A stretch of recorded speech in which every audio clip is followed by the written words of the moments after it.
This next module is about charrette scheduling. We're going to go through the whole charrette process, the day-by-day events of the charrette, to prepare you to complete your charrette schedule. So far, let's review what we've done. We've done the project setup and organization, guiding principles, objectives and measures, charrette purpose and products, charrette team formation, stakeholder analysis, complexity analysis, charrette system roadmap, and now it's on to the charrette schedule and budgeting estimates. So the goal here is to create a charrette schedule that provides for all the activities of the charrette within a moderately uncomfortable compressed time frame. That's a good way to think of it. There is a time compression aspect of this that we've talked about. The magic of creating charrette schedules is to have a charrette that's not too long and not too short.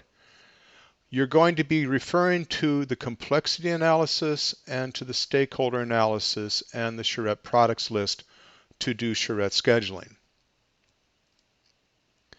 Some rules of thumb. First of all charrettes open and close with major public meetings. We try to include 3 feedback loops within the charrette and allow a couple of days or a minimum of 24 hours between the feedback loops. You're going to meet with some key stakeholders on day 1, and by the time you go to the second public meeting, you're going to meet with all the key stakeholders. And don't forget to leave time for production, or you're going to be up all night and maybe not even get it done. One important rule of thumb is that the more difficult the project, the longer the charrette. And the major difficulty components are budget, politics, and the difficulty of the design itself. We're going to return to this a little later. The 5 phases of the charrette itself starts with organization, education, and creating a vision, a community vision.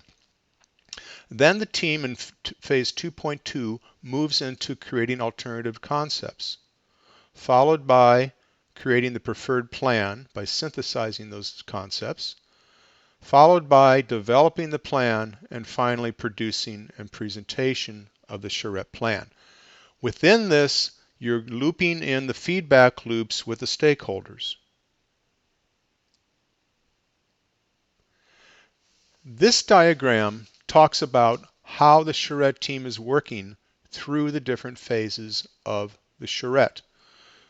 So on the left-hand side are the main meetings in circles, and then the phases, alternative concepts, and internal pinup, adjusting, preferred plan, plan development, down the left-hand side. The design leader's on the top. The design leader appoints 3 concept teams. For instance, these teams in A are an urban designer and architect, Team B, urban designer planner, Team C, urban designer and landscape architect. Each one of those teams start working on different concepts of alternatives. Floating are engineers, economists, and other specialists that float between the teams. Then moving down to concept A, B, and C under internal pinup. An internal pinup is where the teams pin their work up, review it, adjust it, and take it to the public meeting or the open house. So the 3 concepts go to the public meeting or open house. And in that review, that the best ideas from the 3 are then merged into a preferred plan, and then into a final plan, which is taken into presentations. Under plan development, which is in the bottom left-hand side there, you see in the preferred plan, you're working on pieces like the transportation plan, the economic plan, detailed plans, codes, and renderings. So this is just a flow of how a typical team would work.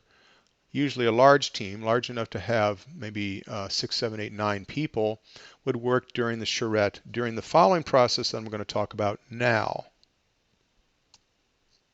Here we have this process laid out in the charrette schedule that we've been looking at in the course.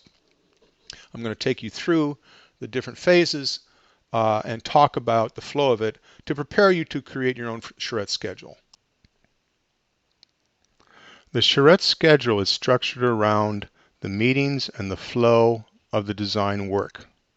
So here we have in the shaded boxes the meetings that take place. These are pre-scheduled meetings with key stakeholders during the charrette. On the bottom you see the public meetings.